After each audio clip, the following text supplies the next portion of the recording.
శ్రీరామాయ నమః. శ్రీమతే రామానుజాయ నమః. అందరికీ నమస్కారం. Welcome to my channel. Bhadrachala Sri Sitaramachandraswamy వారి దేవస్థానంలో వైకుంఠ ఏకాదశి ఉత్సవాల్లో భాగంగా 7వ రోజు శ్రీరామావతారంలో దర్శనమిస్తున్న శ్రీరామచంద్ర స్వామివారు. శ్రీరామావతారము లోకకంటకులైన రావణ కుంభకర్ణాది రాక్షసులను సంహరించడానికై దశరథుని కుమారునిగా శ్రీమన్నారాయణుడు ధరించిన అవతారం శ్రీరామవతారం.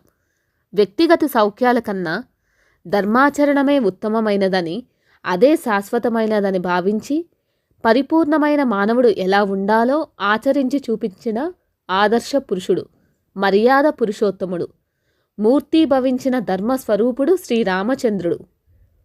సూర్యగ్రహ బాధలున్నవారు రామావతారాన్ని దర్శించడం వలన ఆ బాధల నుండి విముక్తి పొందుతారు.